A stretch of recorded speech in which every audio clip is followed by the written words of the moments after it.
سب سے important factor جو انسان کی نظروں کی حفاظت کر سکتا ہے وہ فیکٹر یہ ہے کہ انسان کو اس بات کا شعور ہونا چاہیے کہ میرے نظر کی قیمت کیا ہے۔ دیکھیں ہماری جو نظر ہے نا، ہم سمجھتے ہیں اس کی کوئی قیمت نہیں ہے، جس مرضی پر ڈال لیں، لیکن آپ کو یہ پتہ ہونا چاہیے اور ہم میں سے ہر بندے کو یہ پتہ ہونا چاہیے کہ اس نظر کی اتنی بڑی قیمت ہے۔ کیونکہ اس نظر نے اللہ رب العزت کو دیکھنا ہے جنت۔ قیامت کے دن نبی صلی اللہ علیہ وآلہ وسلم نے فرمایا جب اہل جنت کو اللہ جنت میں بھیج دیں گے نا تو اللہ جنتیوں سے سوال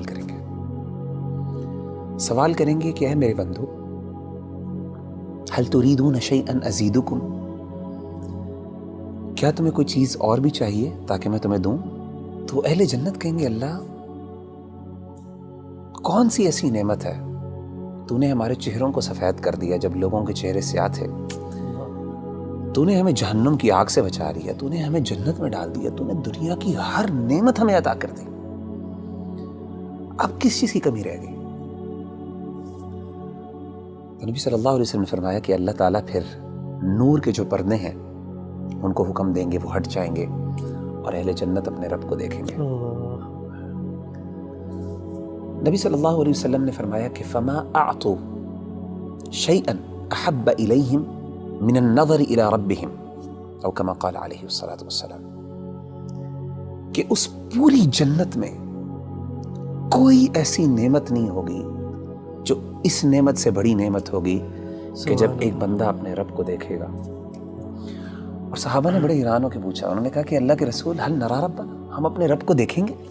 کیسے دیکھیں گے؟ مطلب they were like imagining the situation۔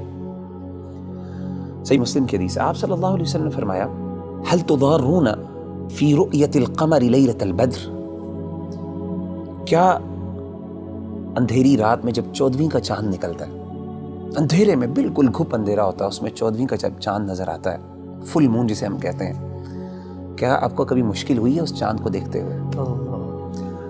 اسی طریقے سے آپ نے پوچھا کیا سورج جب بادل نہیں ہوتے تو اس ٹائم سورج دیکھتے ہوئے کوئی مشکل لگتی ہے؟ انہوں نے کہا کہ نہیں، انکم ترون ربکم کذالک، اسی طریقے سے تم اپنے رب کو دیکھو گے۔ سبحان اللہ۔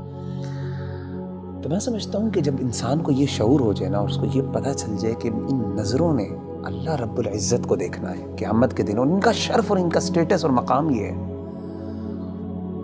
تو کوئی بندہ یہ پسند نہیں کرے گا کہ جن نظروں نے اتنی پاکیزہ ذات کو دیکھنا ہے وہ کوئی اللہ معاف کرے گندی چیزوں کو اور گندی فلموں کو اور اللہ کی حرام کردہ چیزوں پہ نظر ڈالے۔